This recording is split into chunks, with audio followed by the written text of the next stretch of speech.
বাবার সব সময় খেয়াল করো, দুনিয়া কিছু না, দুনিয়া কিছু না।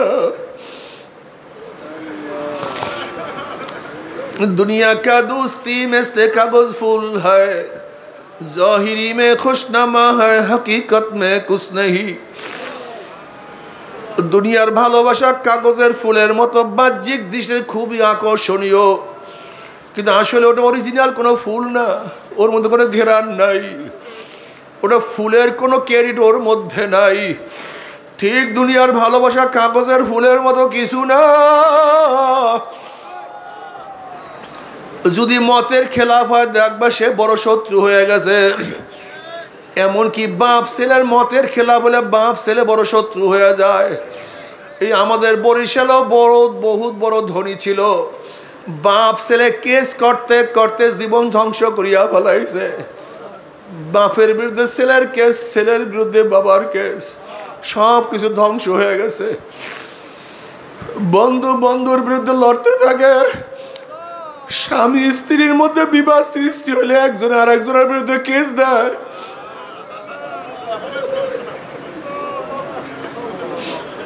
আল্লাহ, তুমি কি দেখো না কত মা তার বাচ্চাকে সারিয়া চলিয়া যায়? আল্লাহ, মানুষ, ওরে মানুষ এত খারাপ। কত মা তার বাচ্চা রাখিয়া চলিয়া যায়, কত মা তার নবজাত শিশুকে বাড়ির চাপা দিয়া হত্যা করে, কত মা পরকীয়া প্রেমে তার বাচ্চাকে পানির মধ্যে ফালাইয়া দেয়,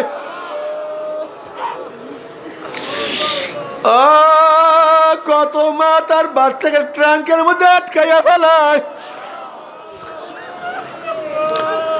ওরে বাবা, দুনিয়া কিছু না, हकीकत से तो दुनिया बेखबर है, दुनिया की नुमाइश पर नजर है। नबी अलैहिस्सलातु वस्सलाम রাদিয়াল্লাহু তাআলা ফরমান, আবু হুরায়রা এদিকে আসো, তুমি কি দুনিয়ার হাকিকত দেখতে চাও নাকি? এরপর নবী আলাইহিসসালাতু ওয়াসসালাম আবু হুরায়রা রাদিয়াল্লাহু তাআলা আনহুকে একটা ময়লা স্তূপের কাছে নিয়ে গেছেন। এরপর ময়লা স্তূপের থেকে একটা হাড্ডি উঠাইছেন, একটা মাথার খুলি উঠাইছেন। নবী আলাইহিসসালাতু ওয়াসসালাম বলেন, আবু হুরায়রা দেখো, এই হাড্ডির মতো কত সুন্দর গোশত পেঁচানো ছিল, এই দিমাগ কত অহংকার করিয়া বেড়াইতো, এই শরীর রব নামে কত হাঁটা হাঁটত, আজকে দেখো ময়লা স্তূপের মধ্যে পড়িয়া আছে। আবু হুরায়রা, দুনিয়ার হাকিকতে আর কিছু না।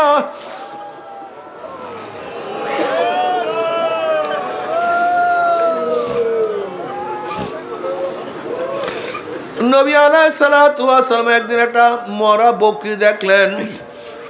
সাহাবাদের প্রশ্ন করলেন, সাহাবারা, এই মরা বকরির মালিকের কাছে এই বকরির কোনো দাম আছে নাকি?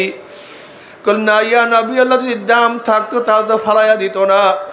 এই বকরির মালিকের কাছে এই মরা বকরির কোনো মূল্য নাই, বিধায় তো তাকে ফালাইয়া দিছে।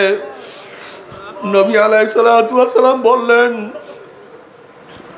যেরকম বকরির মালিকের কাছে মরা বকরির কোনো দাম নাই, কোনো মূল্য নাই, মূল্যহীন, ঠিক আমার মাওলার কাছে এই দুনিয়া সমস্ত মূল্যহীন।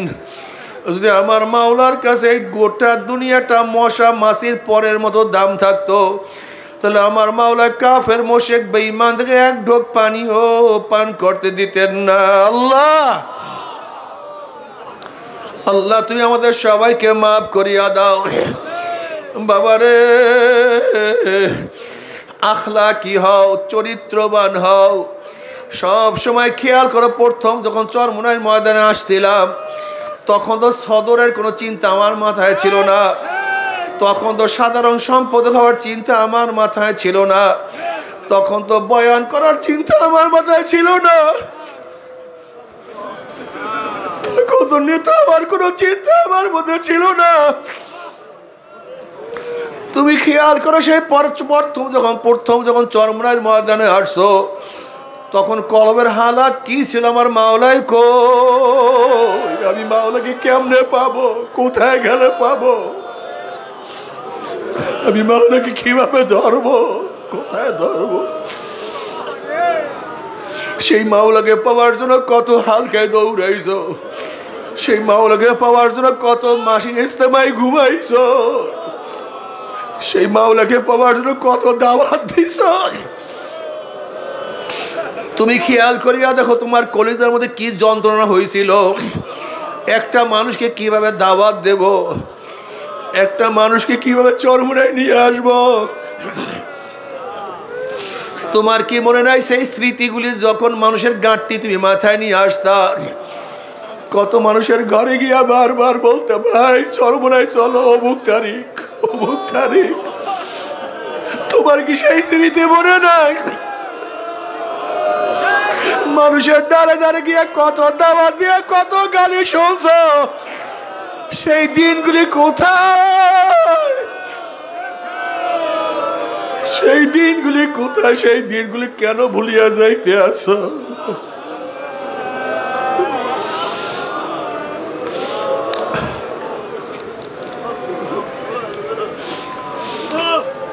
চরমুনায় হাজারো মুজাহিদরা আছে যারা 40-50 বছর পর্যন্ত চরমুনায় মুরিদ, কিন্তু দুইটা মাহফিল একটা মাহফিলও তারা বাদ দেয় নাই। এখন পর্যন্ত তারা প্রত্যেকটা মাহফিলে হাজির হয়।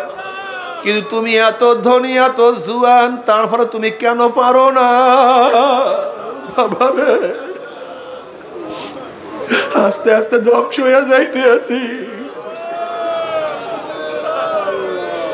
আল্লাহ আমাদের সবাইকে মাফ করিয়া দেন। তুমি খেয়াল করিয়া দেখো, প্রথম যখন মুজাহিদ হয়েছিল তখন তোমার কলবের হালাত কি ছিল? তখন তোমার কলবটা সবসময় আমার মাওলার দিকে ঝুঁকানো ছিল। তুমি হাঁটতা চলতা সবসময় মাওলার ধ্যানও খেয়ালে তুমি চলতা। মাথার মধ্যে সবসময় ফিকির ছিল তরিকা কিভাবে বাড়ানো যায়, কিভাবে মানুষকে দাওয়াত দেয়া যায়। তুমি তো একসময় মফস্বলের মাহফিলগুলিতে এক একটা গাড়ি নিয়ে আসিয়া পড়তা, কত মানুষকে দাওয়াত দিয়ে তুমি একা নিয়ে আসতা। এখন কেন তুমি দাওয়াত দাও না? কলবটা নষ্ট হয়ে গেছে, কলবটা বসিয়া গেছে। অথচ আল্লাহ পাক কালামে পাকের মধ্যে ফরমান, ওয়াবুদ রাব্বাকা হাত্তা ইয়াতিয়াকাল ইয়াকিন, মৃত্যুর আগ পর্যন্ত ইবাদতের মধ্যে মগ্ন থাকতেই হবে। একদিন করছো আর একদিন ছাড়ছো, এতদিন করছি এখন করবো না, হবে না। বরং মৃত্যুর আগ পর্যন্ত আমার মাওলাকে ডাকতেই থাকবো, মাওলার ইবাদত করতেই থাকবো। বাবার এর মূল কারণ হলো আমাদের মধ্যে জিকির কমিয়া গেছে। জিকির কমার কারণে এখন আর ভালো লাগে না, এখন আর কলব শান্তি নাই, কলবের মধ্যে সেই শান্তি লাগে না। আল্লাহ কালামে পাকের মধ্যে ফরমান, আলা বিজিক্রিল্লাহি তাতমাইন্নুল কুলুব। কলবটা তো আসলে জিকিরের মাধ্যমে শান্তি পায়, কলবটা তো জিকিরের মাধ্যমে মজা পায়। কলবটা তো জিকিরের মাধ্যমে স্বাদ আচ্ছন্ন করতে পারে, স্বাদ আস্বাদন করতে পারে জিকিরের মাধ্যমে। যখন বান্দা জিকির করে কি যে মজা! আল্লাহ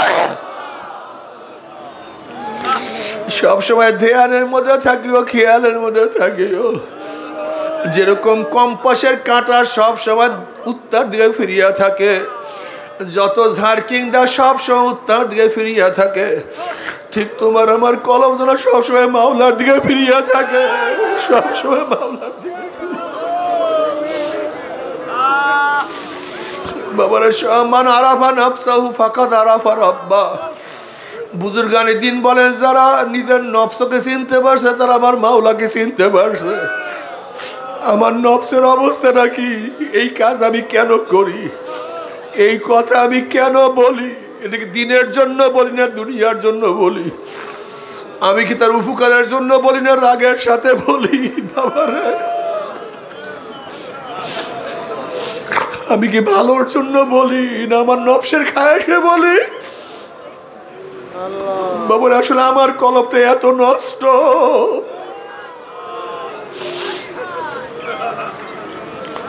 আল্লাহ তুমি আমাদেরকে মাফ করিয়া দাও, ক্ষমা করিয়া দাও, কলবটাকে পরিবর্তন করিয়া দাও আল্লাহ, কলবটাকে তোমার দিকে ফিরাইয়া দাও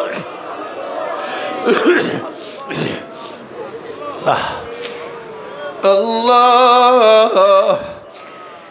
বাবারে কলব, কলব যদি ঠিক না হয় কি উপায় হবে? ইয়াওমা লা ইয়ানফাউ মালু ওয়ালা বানুনা ইল্লা মান আতাল্লাহ বিকলবিন সালিম। রোগ মুক্ত কলব ছাড়া কিন্তু কিয়ামতের ময়দানে নাজাত নাই। রোগ মুক্ত কলব ছাড়া কিয়ামতের ময়দানে মুক্তি নাই। রোগ মুক্ত কলব ব্যতীত কিয়ামতের ময়দানে আরো নিচে জায়গা নাই। রোগ মুক্ত কলব ব্যতীত নেকের পাল্লা ওজন হবে না। রোগ মুক্ত কলব ব্যতীত পুসরাত পাড়ি দিয়া জান্নাতেও যাওয়া যাবে না। আল্লাহ তুমি কি দেখো না আল্লাহ পাক রব্বুল কালামে পাকের মধ্যে কি বলেন? ওয়া ইন মিনকুম ইল্লা ওয়ারিদুহা কানা আলা রাব্বিকা হাতমান মাকদিয়া সুম্মা নুনাজ্জিল লাযিনা তাকাউ ওয়া নাযারু যালিমিনা ফিহা জিসিয়া। যাদের কলবের মধ্যে মাওলার ভয় আছে সেই ব্যক্তিরাই পুসরাত পাড়ি দিয়ে আমার মাওলার জান্নাতে চলিয়া যাবে। আর যেই কলবের মধ্যে মাওলার ভয় নাই, বাবারে, ওয়ানাজারু যালিমিনা ফিহা জিসিয়া। জাসিয়া জিসিয়া অর্থ হলে কাঁইট হইয়া উদ্বুদ্ধ হইয়া যখনই নাফরমান বদমাশ বেঈমানরা পুসরাতে উঠবে অমনি কাটিয়া কাটিয়া পিছলাইয়া পিছলাইয়া ঘুম ঘুম করে জাহান্নামে পড়িয়া যাবে। আল্লাহ আল্লাহ তুমি আমাদের সবাইকে মাফ করিয়া দাও। বাবারে তোমার আমার জাহান্নামের কোনো চিন্তা নাই, কোনো টেনশন নাই। অথচ হাসান রাদিয়াল্লাহু তাআলা আনহু ফরমান, এক ব্যক্তিকে 1000 বছর পরে জাহান্নাম থেকে নাজাত দেয়া হবে। 1000 বছর জাহান্নামে জ্বলবে, 1000 বছর পরে জাহান্নাম থেকে নাজাত দেয়া হবে। হাসান রাদিয়াল্লাহু ফরমান, 1000 বছর পরে যেই ব্যক্তিকে নাজাত দেওয়া হবে যদি মাওলা সেই ব্যক্তি আমাকে বানাইয়া দিত,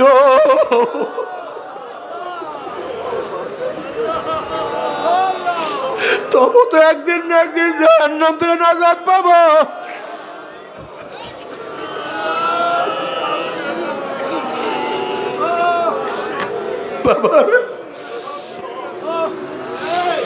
বাবারে থানবী রহমাতুল্লাহ আলাইহি ফরমান, মাওলা যদি আমাকে মাফ করিয়া জান্নাতের লোকের জুতা বানাইয়া দেয়, আমার খোশ নসিব, আমার কপাল ভালো, কমপক্ষে জাহান্নাম থেকে বাঁচিয়া গেলাম।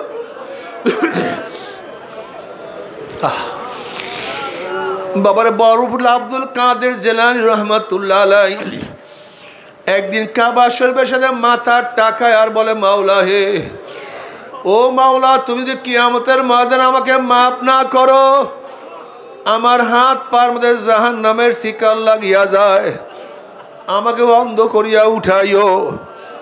দুনিয়ার মধ্যে মানুষ আমাকে কত সম্মান, কত ইজ্জত, কত মোহাব্বত,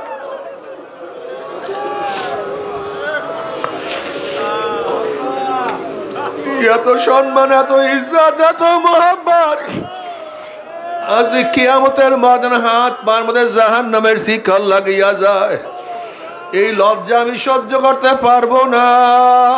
আল্লাহ বাবারে, তারা নিজেদেরকে নিজে কত অপরাধী মনে করত। জুন্নুন মিসরি রহমাতুল্লাহ আলাইহি বলেন, একটা যুবক ফোরাত নদীর কূলে বসা, অনেক দূরের থেকে একজন কারি তেলাওয়াত করতে আছে, আমতাজুল ইয়াউমা আইয়ুহাল মুজরিমুন, আমতাজুল ইয়াউমা আইয়ুহাল মুজরিমুন। আল্লাহ কিয়ামতের ময়দানে বলবে, হে মুজরিমরা, গুনাহগাররা, দুনিয়ার মধ্যে মুমিনদের সাথে একই মজলিসে বসছিলি, দুনিয়ার মধ্যে মুমিনদের সাথে একই ঘরে থাকছিলি, দুনিয়ার মধ্যে মুমিনদের সাথে একই দস্তাখানে খানা খাইছিলি, দুনিয়ার মধ্যে মুমিনদের সাথে একই সাথে চলাফেরা করছিলি, আজকে মুমিনদের থেকে আলাদা হইয়া যা, মুমিনদের থেকে পৃথক হইয়া যা। জুন্নুন মিসরি রাহমাতুল্লাহ আলাইহি ফরমান, এই তিলাওয়াতের আওয়াজ যখন ওই যুবকের কানে গেছে, অমনি যুবক এক চিল্লান দিয়া ফুরাত নদীর মধ্যে পড়িয়া গেছে, আর দুনিয়াতে নাই, আল্লাহর দরবারে চলিয়া গেছে। আল্লাহ মাফ করিয়া দাও। কিয়ামতের ময়দানে যখন বলবো আমতাজুল ইয়াওমা আইয়ুহাল মুজরিমুন, জানি না আমি কোন পাটের মধ্যে থাকি, আমি কি নেককারদের মধ্যে থাকি না গুনাহগারদের মধ্যে থাকি।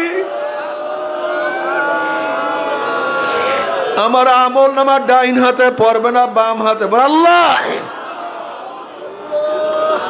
বাবার এর জন্য সব সময় আল্লাহ ওয়ালাদের চেহারা মলিন থাকে। আল্লাহ উমর ইবনে খাত্তাব রাদিয়াল্লাহু তাআলা মাঝে মাঝে জঙ্গল উঠায়া বলতেন, ও মা তুই কেন মানুষ হয়েছে, তুই কেন জঙ্গল হইলি না। অনেক সময় ছাগলের বাচ্চা ধরিয়া বলতো, ও মার তুই কেন মানুষ হয়েছে, তুই কেন বক্তির বাচ্চা হইলি না। অনেক সময় আফসোস করতার বলতো, ও মা তুই মার গর্ভের থেকে কেন জন্ম হইছ, তুই মার গর্ভে কেন মারা গেলি না। বাবারে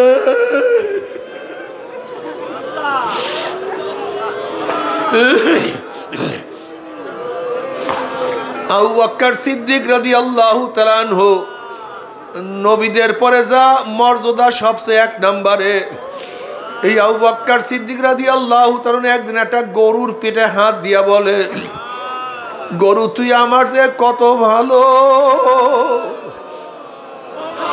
গরু তুই ঘোরো ফেরো খাও পান করো, কোনো টেনশন নাই, কোনো চিন্তা নাই, তোর সামনে মৌয়াত নাই, কবর নাই, কিয়ামত নাই, তোর সামনে মিজান নাই, তোর সামনে পুলসিরাত নাই।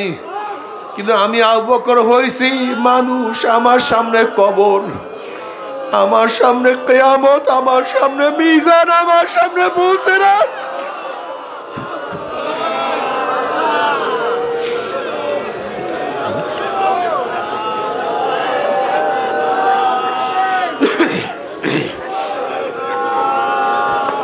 বাবারে সব সময় নিজেকে নিয়ে চিন্তায় থাকিও, অন্যের চিন্তা বাদ দাও।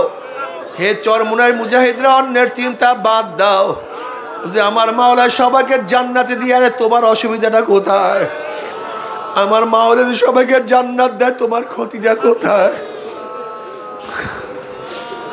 কিন্তু মাওলা যদি তোমাকে জাহান্নাম দেয়, তাহলে কপাল পোড়া, বদনসিব। সব সময় নিজেকে নিয়ে ফিকির করিও, সব সময় নিজের দিকে তাকাই, আমার উপায় কি, আমার হালাত কি, আমার উপায় কি, সব সময় চিন্তা করিয়া চলিও, সব সময় ফিকিরের মধ্যে থাকিও। আর মাঝে মাঝে একা একা মাওলাকে ডাকো, মাওলা রে,